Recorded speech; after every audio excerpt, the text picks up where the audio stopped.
What's up, everybody? Welcome to Moxie Bets, presented by Caesar Sportsbook. I'm Katie Mox. Today, we're talking Week 14, which is crazy, in the NFL with our friend Kenny. That's big. Kenny, thank you so much for joining us today. How you doing? Katie, happy to be back. Well, not too happy to be seeing you this week after the Eagles Why is that? disaster. Why is that? Yeah. The 49ers mush strikes again. I got a lot of hate for the Eagles bet on social media, but the beautiful thing of betting is you're only as good as your last win, and you're only as bad as your last loss. So I'm happy to be with you today and get some winners out. I am happy about that as well. And look, I love every time you bet against the 49ers because it just always seems to swing in my direction.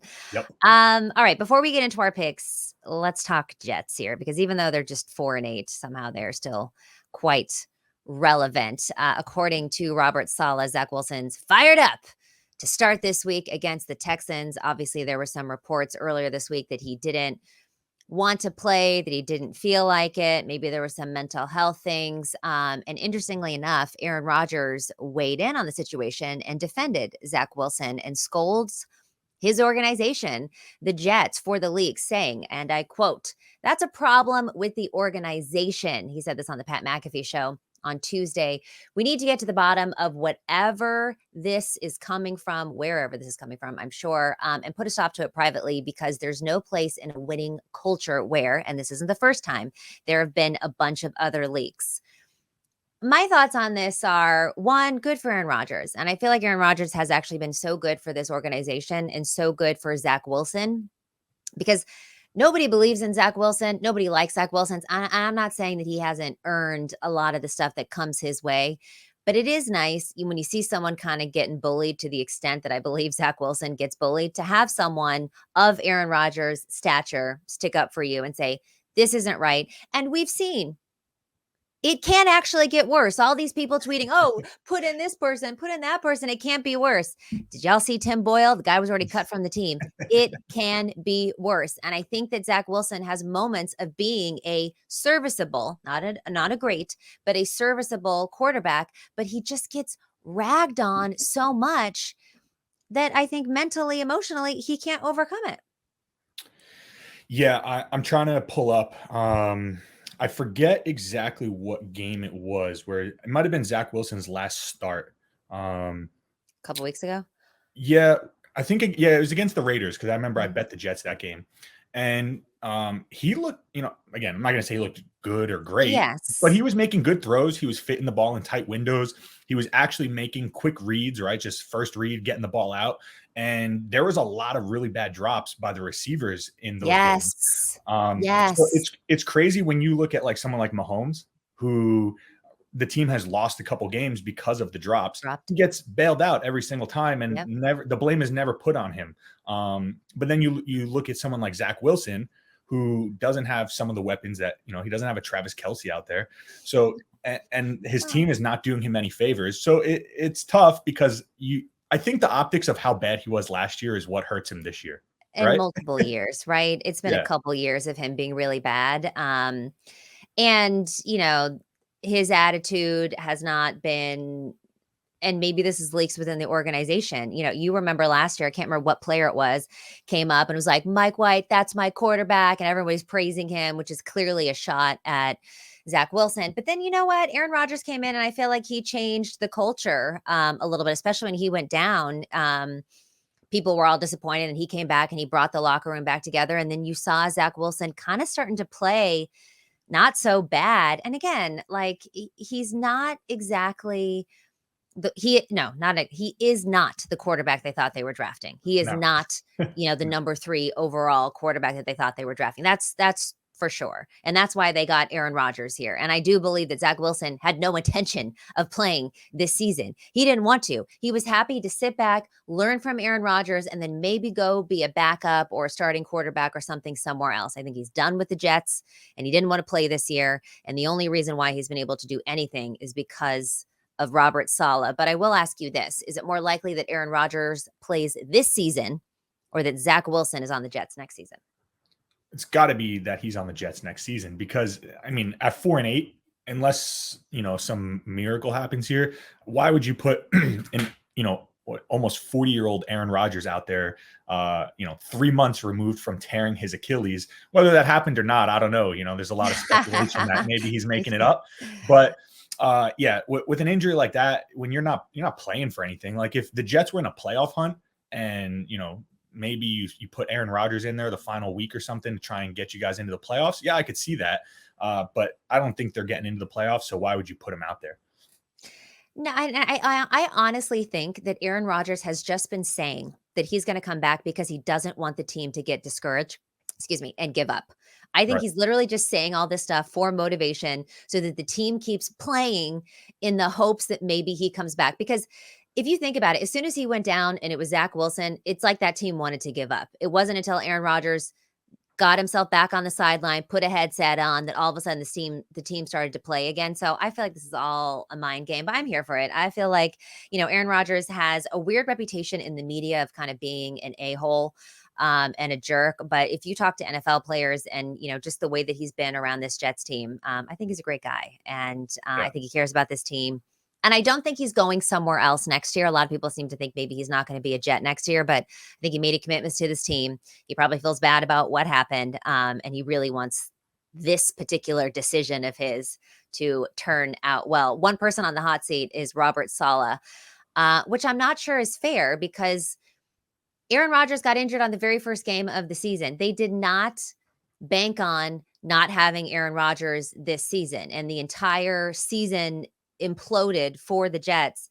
And I know he was on the hot seat for a long time because he was keeping Zach Wilson in for so long, and people were at his throat. And Salah, I can't believe. And then we saw, like I just said, it can get worse than Zach Wilson, and it is worse than Zach Wilson. So, if anything, I think that's a little bit of vindication for Robert Saleh to be like, see, this is why I kept the guy in for so long. And now they got to bring him back. And it's a mess. But do you think that Saleh is going to take the fall for this? Or do you think that people are rational and understand that Aaron Rodgers got hurt? That's why we're in the position that we're in. Because without Aaron Rodgers, it's the same Jets team. Yeah, I don't want to say people are rational because people are not rational, especially in the NFL. But I don't think Robert Saleh will be fired. I don't think he should be fired. And I'm pretty certain we'll see him back as the head coach of the Jets next year. One, he's a defensive guy. Look at how the defense plays under him over the last few seasons. They're one of the best defenses, historically this year. Like, look what they're doing out there. The Jets offense is as anemic as it gets, and they're still in some of these games. So you got to love what he's doing on the defensive side of the ball. You nailed it on the head. There's no coach, I don't care if you're Tomlin, Bill Belichick, whoever, there's nothing that you can do to prepare yourself for losing a talent like Aaron Rodgers, especially at the quarterback position. So no, I don't think he'll be fired. I think they should definitely give him another year. And then it also seems like, kind of like what you said, Aaron Rodgers for many years was, again, kind of, had that perception that he was kind of an a-hole. And I think he's completely changed that this year, right? Like you see him, he's around this young team. We saw him in the offseason with Sauce Gardner hitting, baseball games and whatever they were doing.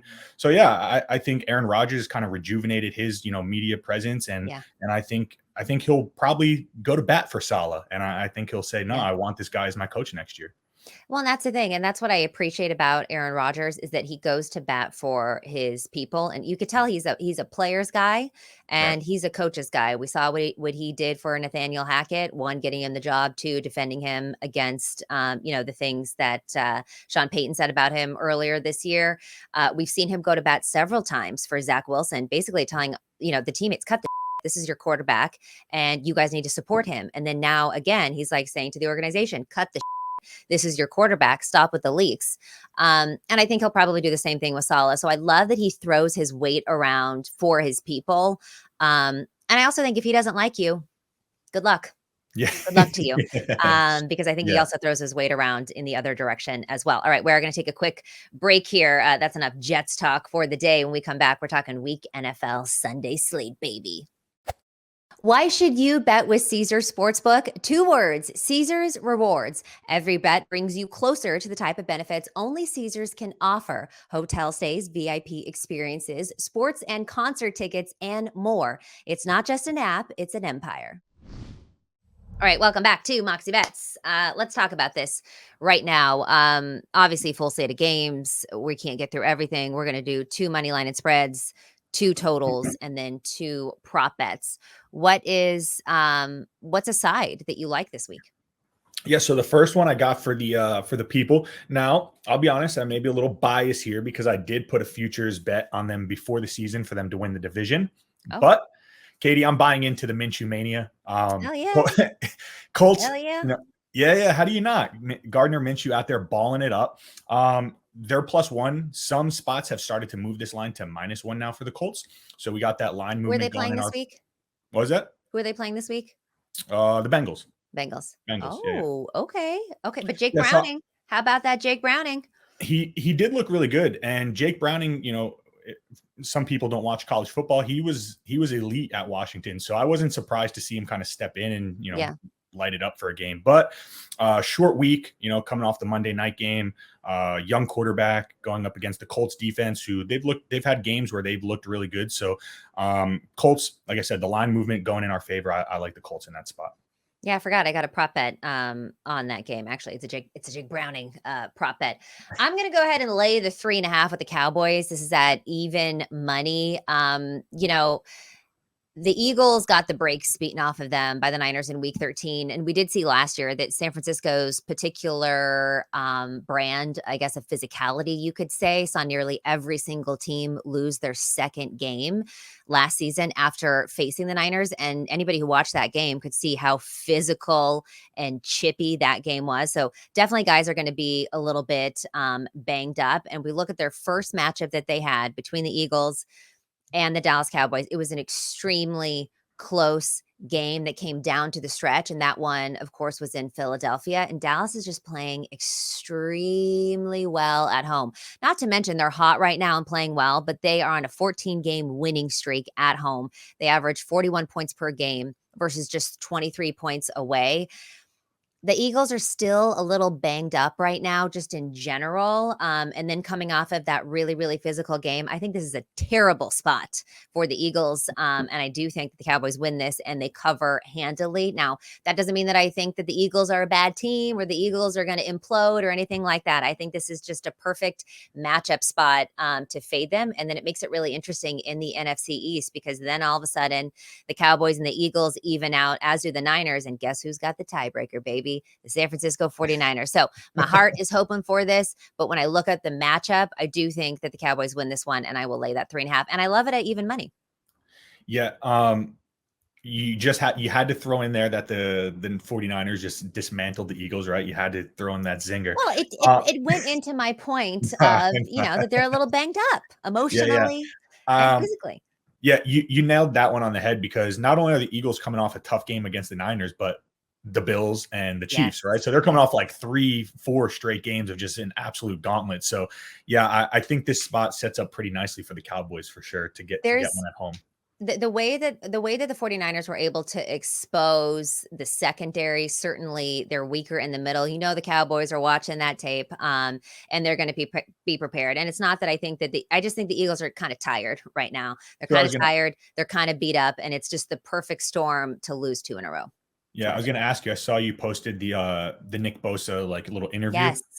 Do you think that's something that the Cowboys can kind of emulate, or do you think that the 49ers defense is so just kind of unique where when you have stars almost at every position level on defense, you can kind of do things that certain teams can't do, right? Yeah, but I can't remember who the player is in the middle of the field, the little guy, and they just kept exploiting him over and over and over and over again. So I certainly think there's, they'll try to do that.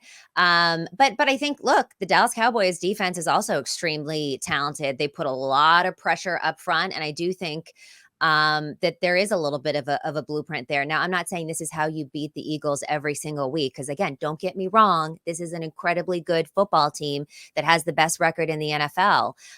But they are a little weak right now. And if you can find those spots that the 49ers just told you how to do it while they're still a little bit weaker, I definitely think you can capitalize off of it. What's another spread or money line you like? All right, so this one actually has some reverse line movement going. The lines come down a little bit. Movement. Yeah, you got to love that, right? Especially if you're looking for just little tips to kind of help your betting strategies. But we're gonna go with the Panthers. They're +5 right now on Caesar Sportsbook.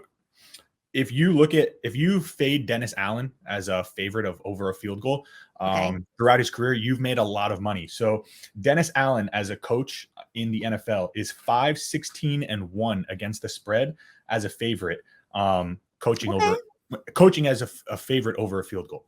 So we have a division matchup. These teams already played once this year, week 2, Bryce Young's second start, where the Saints won by just 3 points in that game. So I think this is a great spot for the Panthers here. You're not the only one. I mean, the Panthers obviously the worst team in football, although some would argue it's the Patriots, to be honest. Hey, be nice. The Patriots Bill Belichick's cheating right now. Bill Belichick's cheating. It's been rough for the Patriots. We both got a similar bet coming up later, and so I'll just wait to get into that. But I know a lot of people that are on the Panthers in this spot, and based on everything that you just said, matchup wise, this is a time where they can keep it close. So go ahead and grab those points. I do love that bet. I'm on an underdog too. I'm on the Broncos plus the 2.5. Now I faded them last week. That was a little bit of a sweat, but ended up cashing. But the Chargers offense, Kenny, is just so one-dimensional. It's basically just throw the ball to Keenan Allen.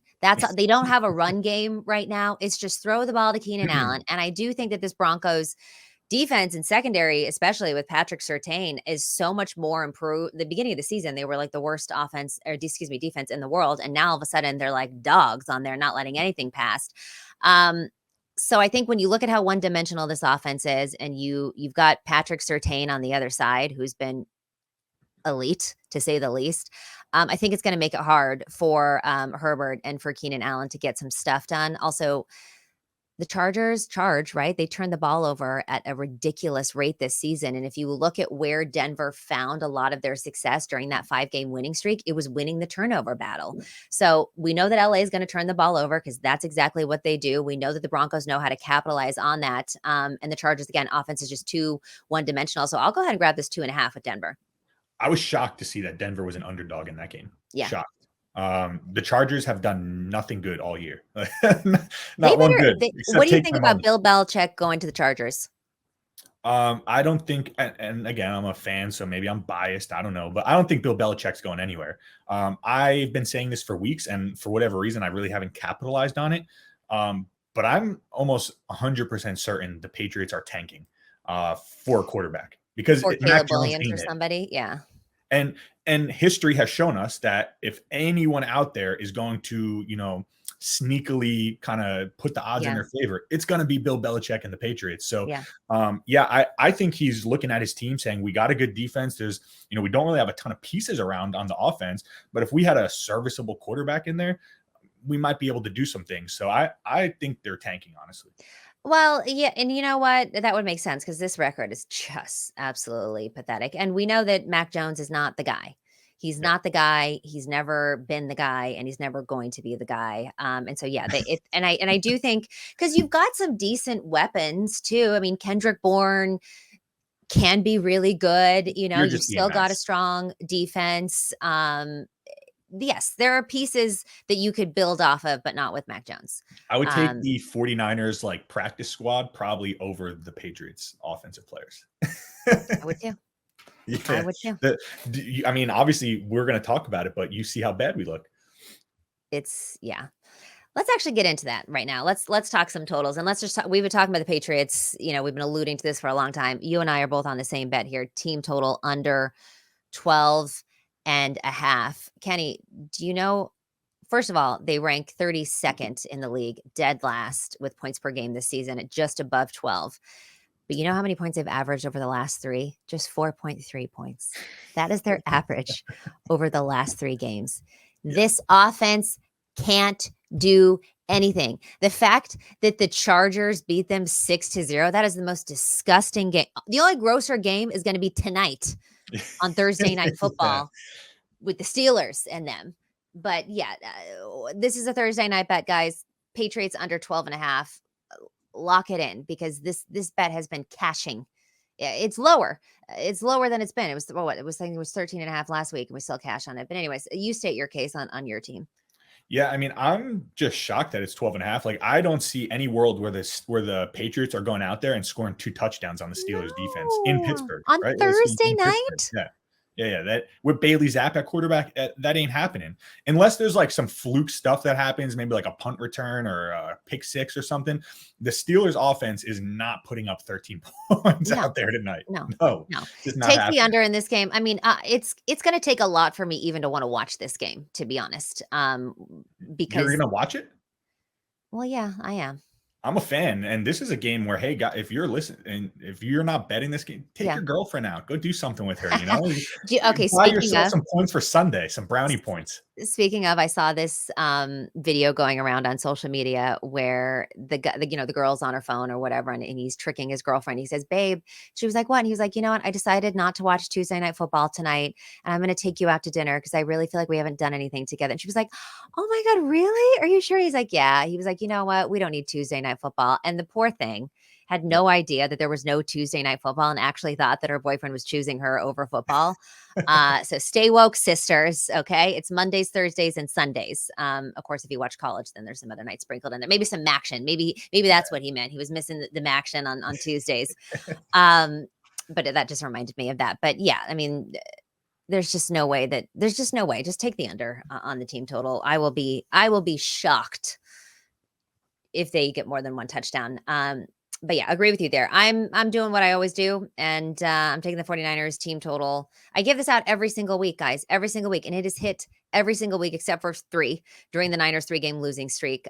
We didn't have Trent or Debo. They scored just 17 in each of those games. But other than that, it's been 30 plus. There has been one game that's been 27, but they averaged 30.2 points per game at home this season. They've scored more than 28.5, which is this line, in 3 of their last 4 games. And if you look at them, Kenny, over their last 4 games, they have scored on 52% of their drives, which is amazing. And if you look at Seattle's defense over their last 10 games, they've allowed their opponent drives to score on 48% of their time. It's the second worst in the NFL. And by the way, when I talked about the 52% for the Niners, it's the second best in the NFL. So this line feels kind of trappy. It opened up at like 12.5 and it's 11. Now it's 10.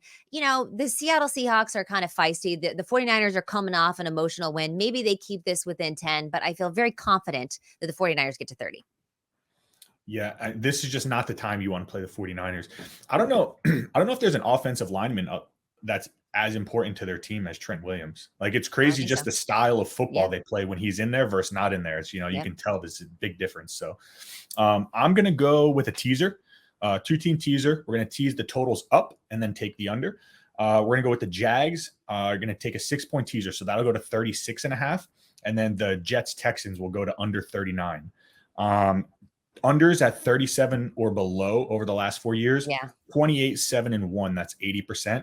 The Jets total opened at 37. It's down to 33 points right now. The Jags Browns total is set at 30.5 points. Obviously no Trevor Lawrence for the Jaguars. So I don't know who's scoring out there, but well, they got CJ Beathard, right? That's their backup. I think CJ Beathard. Well, and look, he was a 49er. He's serviceable. Yeah. That's I don't know if he's going to go in and light it up though, especially against the Browns defense, who did look really good this year. God, no. Yeah, but so that's, but I love this teaser. Sorry, keep going. But I love this teaser because the totals are so low, disgustingly low, but unders have been hitting at an unprecedented rate, like you said. So teasing them up just a little bit, I think, is the play. I love this. Yeah. So that's what I'm going to go with here. It's minus 120 on Caesar Sportsbook for the 2-point teaser if you do 6. So I like that one a lot. I love that. I'm going to tell you on that one. Looking at some prop bets now. You like Lamar Jackson. Yes, indeed. So obviously he had the bye week last week, didn't do anything. The previous few games before the bye week, they were winning, but he wasn't putting up Lamar Jackson-esque numbers. He's slipped a little bit in the MVP race. Now Brock Purdy is the co-favorite, I think, with Jalen Hurts. Mr. Irrelevant and Mr. MVP, baby. Let's go. Yeah. That would be, what a story, right? What a story that would be. I'm just fully in on Lamar Jackson coming off the bye week. They're going to come out healthier, full week of practicing with the receivers. We've seen it game by game. His, rapport with Odell Beckham and Zay Flowers is just getting better each week. So I do think towards the end of the season, we're going to see Lamar Jackson really ramp it up and turn it up. And 2 passing touchdowns is plus 136 on Caesar. So yeah, I love that. I love that too. In fact, I've got a similar bet for a different quarterback, but over the 1.5 passing. And the last time I bet this, it actually didn't cash because it was going up against the Ravens.